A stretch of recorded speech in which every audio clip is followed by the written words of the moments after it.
Bonjour à tous, mon nom est François Letarte et bienvenue sur ma chaîne JDR D30, une chaîne consacrée aux jeux de rôle sur table vie de rôliste et mon partage de mon enthousiasme par rapport au projet RPGS.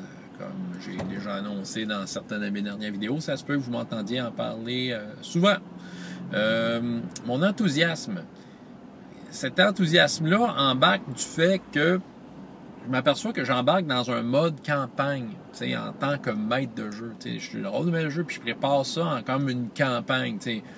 Campagne qui a une longueur, OK, on s'entend, là, je m'attends pas à jouer des années, je m'attends à jouer quelques séances, mais c'est quand même une suite d'aventures plus ou moins régulières, avec les mêmes personnages, puis c'est ça, qui va avoir qui va avoir une fin, parce que je veux mener cette histoire-là quelque part, mais on verra, c'est sûr, ça dépend toujours comment c'est joué tout ça.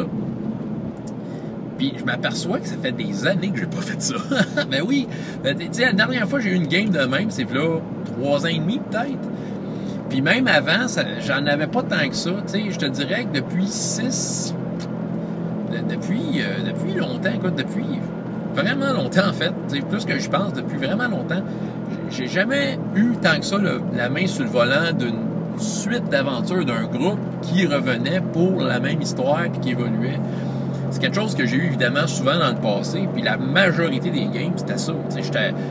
Moi, j'étais entraîné en mode campagne, de trouver des idées, des arcs, puis amener ça autour de la table pour jouer sur du long terme. Ce que j'ai eu surtout ces derniers temps, ces dernières années, ben, c'était des séances uniques. Puis ça, c'était quelque chose que je faisais pas tant avant. Puis ça a été un bon exercice. Parce que, avant, j'en faisais pas tant que ça, c'est ça. Puis là, quand je suis arrivé à faire ça, ben, c'est pas une campagne, faire une séance unique, Fait que, même si j'essayais de faire des idées plus simples, plus réduites, fallait quand même que je désamorce certains réflexes de campagne que j'ai fait c'est de la pratique, hein, c'est comme n'importe quoi. Puis, je sens que je me suis amélioré, je pense qu'au terme de séance unique, ça fait je sens que j'ai plus le tour. Des fois, en campagne, tu as une idée, puis pour rendre ton idée intéressante, tu rajoutes des éléments autour, puis tu interrelis ça ensemble, puis là, tu arrives en une séance unique, puis même si tu as réduit ton affaire, tu as 4 heures pour passer ton idée avec les interrelations, fait que des fois, tu sais pas comment ça va se passer, tu sais pas où va avoir la longueur, puis à un moment donné, pop, tu tombes sur un endroit où, faut que tu fasses popper une de tes affaires qui justifiait le restant, comme dans une campagne. Là, t'enlèves ça, fait que ça fait comme, fallait que je travaille fort à ce moment-là pour garder ça intéressant jusqu'à la fin. Fait qu'à cette heure, je suis capable de déjouer ça, je suis capable de mieux organiser mon affaire. Bel apprentissage, mais c'est pas une campagne, c'est pas l'investissement, c'est pas le même investissement que quelque chose qui va durer sur du long terme, Fait que tu donnes tout ce que tu as dans une game, mais il n'y a pas de lendemain. Fait que c'est pas le même feeling, c'est pas la même affaire. Sinon, depuis justement la dernière fois que j'ai eu un semblant d'aventure qui se suivait, ben qu'est-ce que j'ai fait? Comme je vous dis, des séances uniques dans toutes sortes de circonstances, en ligne, convention, qu'est-ce que j'ai eu? Hero Kids, c'est comme des séances uniques hyper intenses d'1 heure, puis c'est sûr que j'aurais entre les mains avec Hero Kids ce qu'il faut pour faire une campagne, mais je crois pas que ça accroche assez les joueurs d'expérience. J'ai déjà fait une petite tentative de faire des liens entre les aventures, pis ça ne devrait pas pogner. Je pense que les enfants vivent le moment présent, fait que, dans le cadre d'une activité de bibliothèque, qui dure seulement 1 heure, tu donnes tout ce que tu as en one shot, puis on verra la prochaine fois. Puis surtout que, si on veut la régularité des présences, c'était pas là, c'est ça, je peux pas me baser là-dessus comme dans une campagne que tu t'attends qu'il soit là d'une fois à l'autre. Quel autre contexte qu'il y a? Si je regarde mes games à la maison, on a joué différents jeux, chacun des jeux sur plusieurs séances. C'est pas tout à fait une campagne, c'était plutôt des grosses aventures avec une fin, ce qui fait que souvent, on n'évoluait pas tant que ça, comme dans une campagne. Puis, en étant pas maître de jeu, c'est pas le même investissement. Oui, des fois, je pouvais m'asseoir et vraiment lire les livres de règles pour être à l'affût de ce qu'il y avait à faire dans le jeu. C'est comme être c'est ça, être un bon ami du maître de jeu. Mais c'est ça. Puis tu sais, les quelques fois que j'ai été maître de jeu avec ma table à la maison, c'était jamais des... Tu sais, c'était des 2-3 séances. Puis tu sais, c'était surtout des séances que j'avais faites pour, des fois, lancer l'aventure de quelqu'un d'autre, tu sais, parce que, mettons, je savais qu'on était pour jouer un jeu avec le système D6, ben je proposais une game avec le système D6, je le connaissais juste pour comme mettre à l'aise tout le monde avec le système, puis que, tu sais, jouer de quoi, tu sais, sans trop prise de tête, juste pour rouler des dés, puis j'ai fait la même affaire avec Savage Worlds pour comme un peu présenter le jeu aux autres maîtres de jeu qui voulaient le faire, mais qui étaient comme, qui c'était leur première expérience. Moi, ça me tentait de faire ça. Fait que, mais tu sais, c'est pas une campagne, c'est ça, c'est pas le même genre d'investissement. All for One, régime diabolique. All for One, régime diabolique est fait comme une campagne. Tu sais, c'est sûr que t'as les mêmes aventuriers dans le même contexte qui évoluent d'une fois à l'autre, puis il y a une histoire qui se construit autour d'eux autres et qui, tu sais, leur propre univers bascule d'une aventure à l'autre. Par contre, il y a de quoi qui fait pas campagne. Il y a de quoi qui fait que t'as pas la main sur le volant, pareil comme d'une campagne. Parce que le maître de jeu change à chaque aventure. C'est le deal qu'on a fait à All for One. Tout le monde prend le tour de l'aventure. Ce qui fait que, dans le fond, tu prépares une séance unique. Une séance unique qui tient compte de ce qui a été fait avant. Puis une séance unique que tu amènes des éléments, mais qui vont peut-être être complètement modifiés par le prochain maître de jeu. On a accepté le deal. Puis c'est très, comment je pourrais dire, c'est très trippant comme campagne, on s'entend. Là, moi, je trippe à jouer All for One, mais le défi est vraiment haut. En tout cas, pour moi, quand j'étais maître de jeu, je trouvais que le défi était très élevé. C'est un défi intéressant, enrichissant. Mais tu sais, c'est l'énergie que tu la donnes pour une aventure, tu sais. Fait que c'est ça. Fait qu'une séance, théoriquement. Là. Fait que c'est pas comme penser à long terme. Je pouvais pas. Puis il n'y a pas rien que ça, tu sais.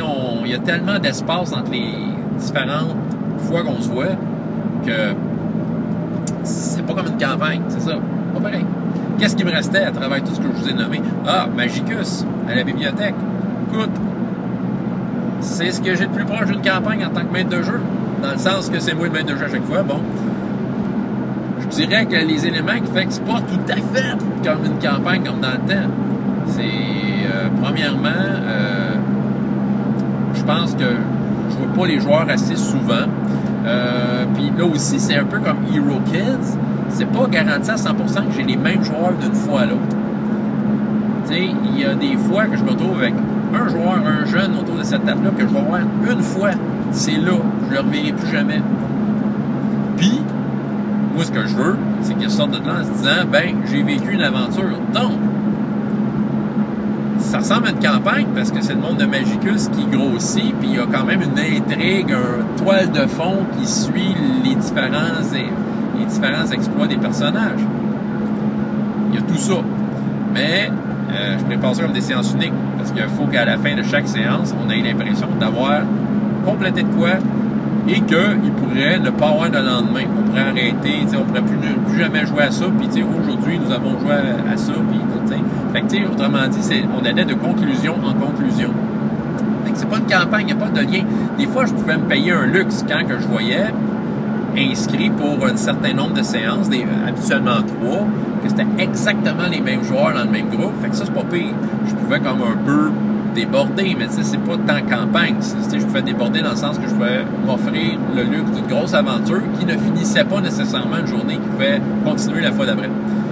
Okay, ce qui était trippant. Mais c'est pas tout à fait une campagne, même si ça en a de l'air d'une. Tu sais, le monde évolue, il y a des personnages qui évoluent, il y a des drames, des trucs. Mais, tu sais, encore là, c'est ça. Il y a de quoi qui est séparé. Puis, tu sais, il y a aussi que, tu sais, de la façon que c'est organisé, ces séances-là, c'est qu'on y va par programmation de la bibliothèque. Tu sais, on a comme 3 programmations par année dans laquelle j'annonce les dates. Fait que, tu sais, c'est ça. Des fois, j'ai un peu la chance depuis au moins 1 an de dire que j'ai un trop taux de fidélité. Mais pour une programmation, je peux avoir à peu près le même nombre. Mais souvent, quand on change de saison, qu'on change de programmation, ça va changer. C'est ça. Fait que c'est pas à propos juste d'un groupe de joueurs tout le temps. C'est à propos de Magicus et des personnages et des héros qui vont vivre des aventures dedans. Puis les héros peuvent changer. Fait que c'est ça. Ça ressemble à une campagne. C'est presque aussi trippant qu'une campagne. C'est le fun. Mais c'est pas pareil que le thrill d'une campagne. T'sais.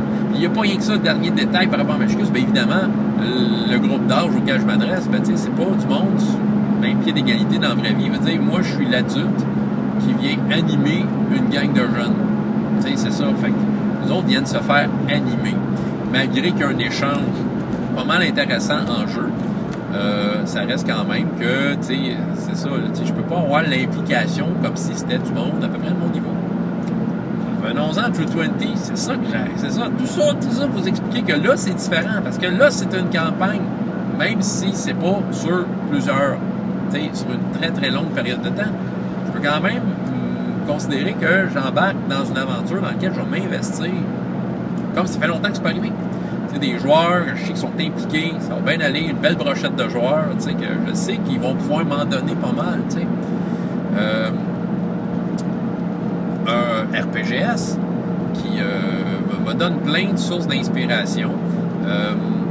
J'ai quand même quelques défis là-dedans, dont je vous ai sûrement déjà parlé, mais tu sais, j'ai une série de royaumes. Moi, mon but, c'est qu'ils visitent certains royaumes, parce qu'ils n'ont pas été visités officiellement. C'est dans mon objectif d'RPGS. Mais là, c'est ça. Il va falloir que je check de quelle façon je vais encourager les personnages, les joueurs, à aller visiter ces royaumes-là. Bon, probablement qu'ils vont se faire donner une tâche à accomplir et qui va impliquer de visiter ces royaumes-là. Mais je ne veux pas, tu sais, trop m'enfermer dans une idée. En fait, je vais préparer beaucoup moins. D'avoir fait tous ces types de jeux de rôle-là, séance unique ou quelque chose qui ressemble à des campagnes, tu sais, qu'il fallait que je m'organise, c'est sûr que ça m'inspire pour cette campagne-là. Je vais prendre vraiment le mode, je vais préparer les séances à mesure. Je veux dire, je veux pas faire tout de suite qu'est-ce qui va se passer à la 4e séance, tu sais, 4e royaume va se passer ça va dépendre. J'ai une idée de vers où je veux mener les joueurs.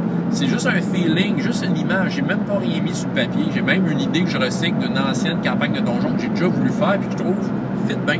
Mais c'est rien qu'une idée, un feeling. Le royaume de départ, je le trouve inspirant. J'ai une petite idée de comment ça va commencer. Mais j'ai pas une idée, j'ai pas d'idée précise sur comment ça va finir. Fait que ça va être un défi de un peu mettre ça en place. Voir de quelle façon je peux intéresser les personnages et les joueurs, tout ça. Pour ce qui est du système, ben écoute, plus que je le lis, plus que je le trouve intéressant, sérieux, True 20. Je dirais que, tu sais, déjà, c'est pas un système de jeu qui t'oblige à prendre des figurines. Même si les règles sont là, même si c'est complètement tiré de 3e édition, il insiste pas dans le livre. Tu pourrais le faire, mais il insiste pas, puis c'est correct. Ben, je pense pas utiliser tant que ça des figurines, tu sais. En fait, pas du tout. Fait que, tu sais, je trouve qu'on peut comme y aller plus avec ce qu'on raconte, le narratif, si on veut. Puis je trouve que même si c'est un système d'éveil, mais le jeu encourage le côté narratif, parce que là, tu as créé ton personnage, tu as mis des feats, des skills qui définissent vraiment qui tu es. Puis, tu sais, je trouve que c'est inspirant pour raconter quelque chose. Puis c'est là que ça va probablement s'en aller. Fait que ça, déjà, je trouve ça super intéressant. Je pense qu'on va pouvoir y aller de ce côté-là. Pas tactique entièrement. Je veux pas aller là. Je veux qu'il y ait une histoire qui se raconte à travers ça. Je pose des questions à droite et à gauche. Je cherche des réponses pour mieux comprendre le système, pour être consolidé des affaires. J'ai recommencé à écouter, en fait. Je suis rendu à la 3e. J'ai commencé à écouter toutes les games d'RPGS en français que j'ai fait et je prends des notes.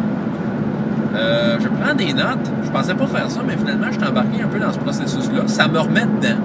Même si, individuellement, chacune des séances uniques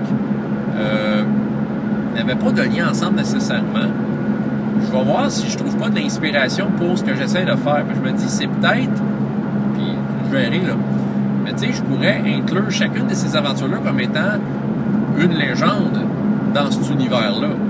Puis peut-être qu'indirectement, il y a des choses qui se sont passées qui pourraient influencer des choses qui vont se passer dans la campagne. Fait qu'autrement dit, essayer de tout relier ça ensemble. Peut-être. On verra. L'exercice est intéressant. À chaque fois, je prends des notes sur des choses de dire « Hey, ça m'inspire, puis ça pourrait peut-être marcher indirectement dans mon affaire. » Il s'est passé telle affaire-là, ça a peut-être un impact sur ce que je vais essayer de faire. Étant donné que j'ai une petite idée, c'est ça. Ce qui est drôle aussi, si je reviens juste au système de jeu True 20, le premier RPGS que j'ai fait officiel, c'était True 20. J'avais déjà joué en tant que joueur un peu, mais en tant que maître de jeu, c'est la première fois, puis j'avoue que je m'enfargeais un peu dans mes bottines cette fois-là. Je cherchais les règles, tout ça. Puis c'est drôle parce qu'en le réécoutant, des fois, j'entendais le build-up qui amenait vers, ben là, il va falloir que tu roules un 2 maintenant. Fait que tout de suite, dans ma tête, je me disais, ah, OK, ouais, c'est un jet de ça, puis c'est ça, la difficulté de ça. Puis, on dirait que dans ma tête, je faisais le calcul en l'écoutant. Puis c'est de m'apercevoir en écoutant ce qui se passait actuellement qu'à l'époque, quand j'ai fait cette game-là, ben je me cherchais dans le livre, puis je me trompais dans les règles. Fait que je me disais, j'étais content. Je me disais, ah, ben là, OK, regarde, je suis beaucoup plus à l'aise avec True 20 que je pense. Fait que ça me rassure, c'est tout ça le fun. Je me suis payé un cadeau. C'est long, cette vidéo-là, puis je vous en envoie du stock. Je me suis payé un cadeau. Je me suis commandé un livre de True 20. Je pensais pas investir, mais bon, pour les besoins de la cause, je l'ai fait. Le livre de base de True 20 est très complet. Vous t'as tout. T'as tout ce qu'il faut. T'as comment créer un personnage, les faces, les skills, des options. T'en veux-tu, t'en veux, tu sais. Puis un bestiaire, écoute, il y a une coupe de monstres là-dedans. Puis t'as la recette de faire des monstres, qui est super claire, super bien faite. Tu sais, c'est digne d'un jeu des vins bien fait. Tu sais. Jusque-là, ça va. Mais c'est ça. Mais ça me tentait d'avoir un outil en tant que bestiaire. Parce que moi, créer les monstres, ça me le dit pas. Tu sais, même si la recette est super cool, quelque chose me dit que je vais pas perdre mon temps là-dessus. Je vais mettre du temps ailleurs. J'ai pas tant de temps que ça à mettre, malheureusement, autant que je voudrais. Puis de toute façon, un bestiaire, c'est pratique. Je vais être paresseux. Des fois, les joueurs vont prendre avec leur personnage des décisions pas trop prévues, tu sais, puis qui vont m'inspirer une rencontre quelconque avec un ennemi quelconque. Fait que j'aime ça avoir un bestiaire dans les mains, l'ouvrir qu'un fleur, c'est ça, vous vous battez contre ça, puis tu sais, c'est tout fait. Tu sais, le bestiaire est super complet, puis j'aime ça l'avoir en papier, tu sais, j'ai ça en PDF dans mes affaires, là, mais ça me tente pas de flipper un PDF. Tu sais, le PDF, entre les games, ça me dérange pas, mais tu sais, en jeu, et même à ça, tu sais, ça me tente de m'asseoir une fois de temps en temps, ailleurs que devant mon ordi, pour lire le bestiaire. Fait que, tu sais, bestiaire avec des centaines de monstres, tu sais, je vais être correct faire le restant de la game. Fait que, tu sais, il y a mon petit côté paresseux qui a fait que je me suis payé un cadeau. Un bestiaire, c'est ça. Puis, tu sais, c'est pas rien que ça, c'est que, tu sais, je veux pas m'enfermer dans des idées et m'enfermer dans des trucs que je prépare. Tu sais, oui, il faut que je prépare des trucs, mais je vais comme regarder vers où ça va naturellement, là, tu sais, confortablement et naturellement. Mais c'est ça, mais tu sais, si j'ai trop dans l'idée, ah oui, on pourrait inventer tel monstre, puis il va être là, puis, tu sais, on s'entend. Je veux dire, si l'aventure nous mène complètement ailleurs, je vais pas être déçu d'avoir perdu du temps. C'est un monstre, mais je vais me dire, j'aurais peut-être pu mettre mon temps ailleurs. C'est ça. Fait que, tu sais, je veux pas me créer un monstre puis tout ça. Puis, tu sais, comme je dis, bestiaire super complet, là, ça fait la job en masse. Voilà. Fait que je suis enthousiaste parce que j'embarque dans un mode campagne. Ça me fait du bien de, tu sais, penser, bouger mes idées, savoir que, tu sais, j'aurais pas à stresser pendant une game pour arriver avec une fin qui a de l'allure, tu sais. Des fois, là, quand tu fais les séances uniques, là, puis tu te sens rusher à la fin parce que là, ton boss de la fin, il est pas arrivé, puis il reste 10 minutes, puis tu sais, t'as l'impression que les joueurs ont comme pas fait grand-chose dans le game, puis le bout est intéressant, il y a plus de temps, tu sais. Ça m'arrive de moins en moins parce que je sais plus m'organiser. Mais tu sais, c'est le fun aussi de savoir que ton boss de la fin, tu peux le faire attendre pour dans 2 semaines parce que, tu sais, on va rejouer. Tu sais, on va pouvoir continuer. Tu sais, ça, tu sais, ce bout-là, relax. C'est ça, ça fait longtemps que ça m'est pas arrivé. Puis je suis content. Merci les gars qui jouent avec moi. Marc, Sébastien Aubu, Marc Vallière, Sébastien Aubu et JP Chapelot, qui sont les 3 joueurs principaux. Je vous le dis de même, c'est pas impossible qu'il y ait des invités spéciaux à l'occasion. Je suis pas fermé à l'idée. On verra. On verra. Je veux dire, je veux pas trop m'avancer là-dessus et d'emblée faire des invitations parce que je vais au moins faire quelques games, juste voir comment ça roule avec les 3 gars principaux. Alors, ça fait pas mal le tour de ce que j'avais à vous raconter aujourd'hui. Et si vous le voyez, c'est parce que c'était peut-être intéressant selon moi, mais tu sais, des fois, c'est pas toujours intéressant ce que je dis et c'est pour ça qu'il y a des commentaires en bas. Vous pouvez vous laisser aller et les écrire. C'est ça, François Letarte, JDR des 30, et jusqu'à la prochaine fois, et autant de plaisir dans la vie que dans les jeux. Au revoir.